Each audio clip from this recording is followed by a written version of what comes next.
If you've watched any of my other videos, you know I love suppressors. I can't even imagine shooting a weapon without a suppressor at this point because they're always on when I go to the range. Always.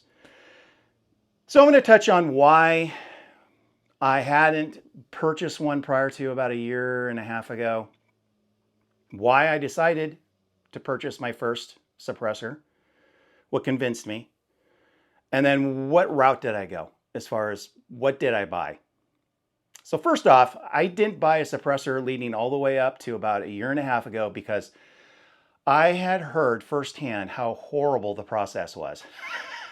The ATF was making everybody fill out the forms by hand, do the fingerprints, put it all in a little manila envelope and mail it off.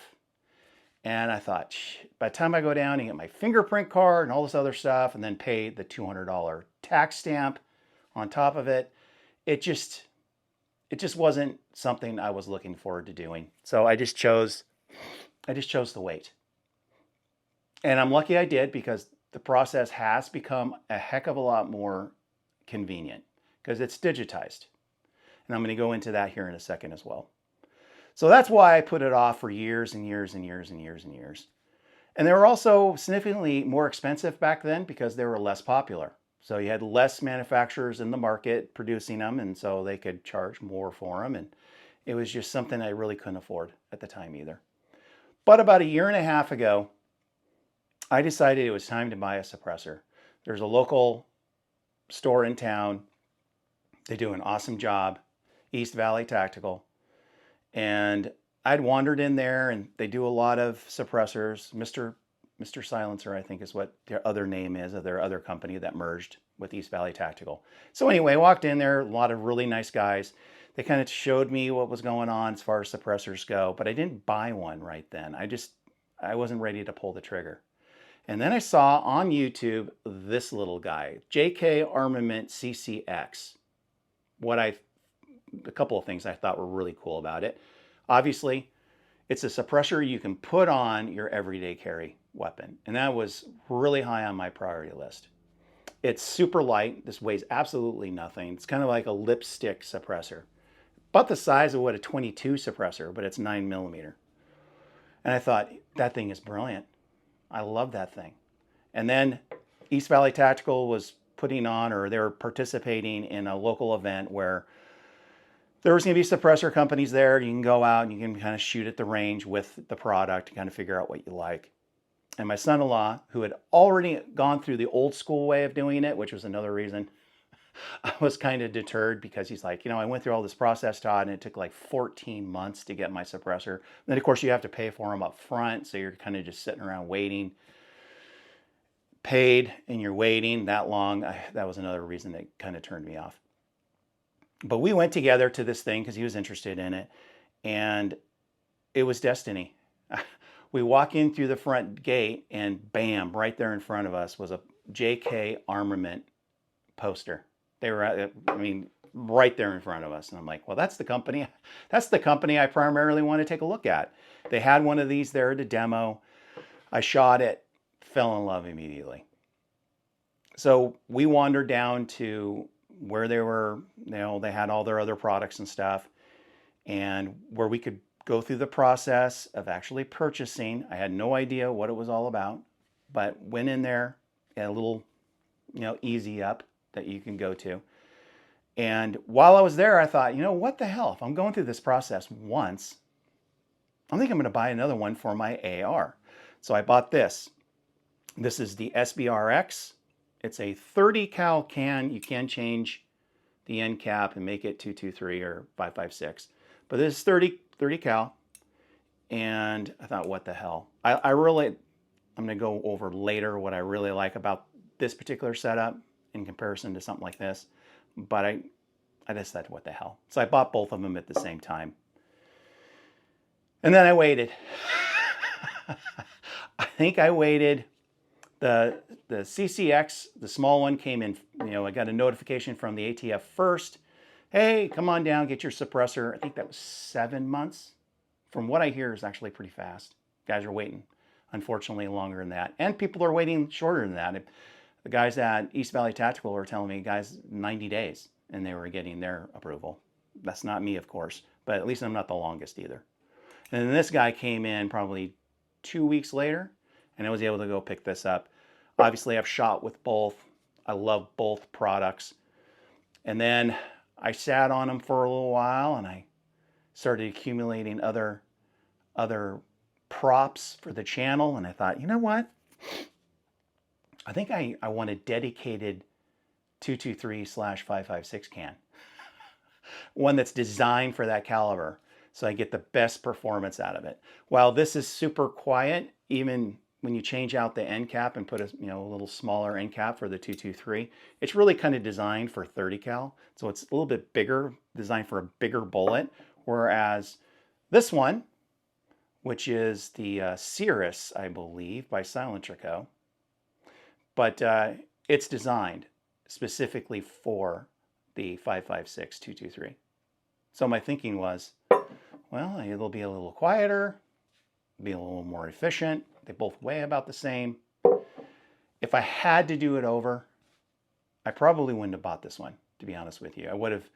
I probably would have, if I needed another can, I probably would have bought one in 30 cal again, because here's another thing I really didn't put enough emphasis on, is that with a 30 cal can, you can pretty much shoot everything through it. You can, if you really want to, if you're that anal and you want to make sure that the opening at the end is as small as possible, you can just change this little cap right here on the end and make it this size. However, you can just leave it the way it is too and just shoot everything. You can stick it on your 300 Blackout, which is where I have this, or you can stick it on your 223, 556 rifles. It's just easy. You can use it on everything. Whereas with this 556 223 can, that's where it has to stay. I really can't screw around and put it on, obviously, a 300 Blackout and just blow the thing to pieces. The bullet's too big. So I wish I would have just stuck with the 30 cal. There you go, lesson learned. But, some people like the dedicated can because they think they are a little bit quieter. Are any of these really hearing safe? In my opinion, you're going to want to wear hearing protection. And now, if you're out in the desert and you have nothing around you, obviously a little bit different there. They sound quieter because there's not echo coming off all the different walls within obviously an enclosed range. But yeah, I mean, I always wear hearing protection anyway. How hard is it to just stick some ear pro in and shoot?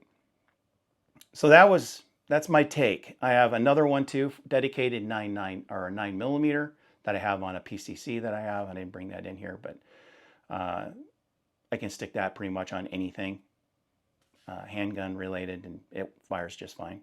Super fun.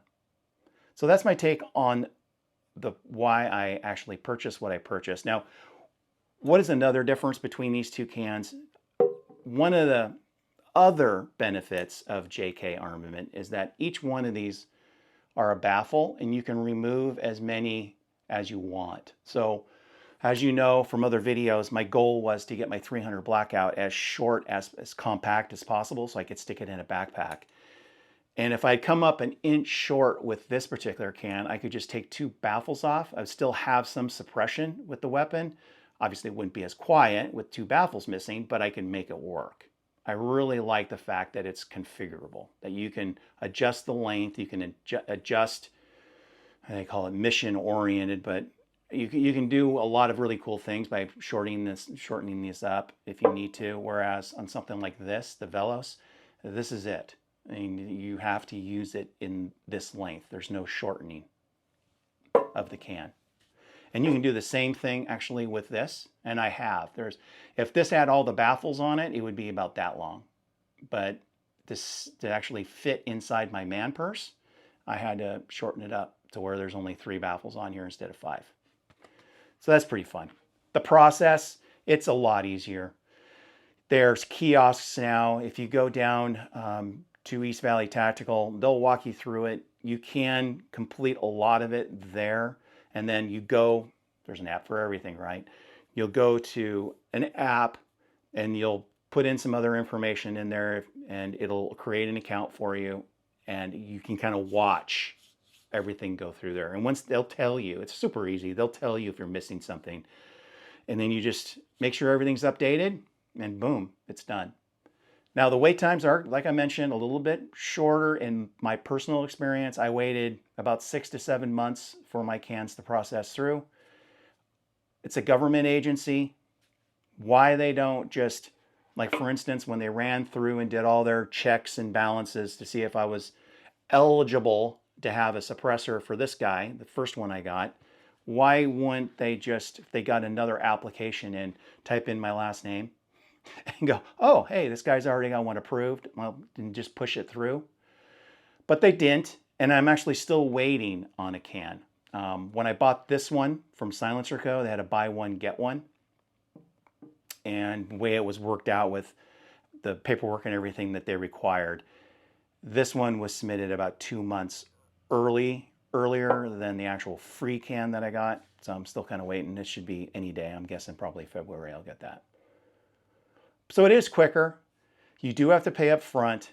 You pay the $200 tax stamp. There's typically a fee that you would pay whoever's helping you put the paperwork through, kind of like a little processing fee.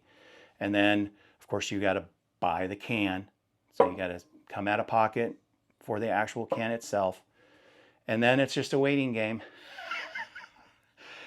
Is it worth it? That's probably, I had a buddy of mine ask me that. He's like, holy crap, I mean, you got some really cool stuff here.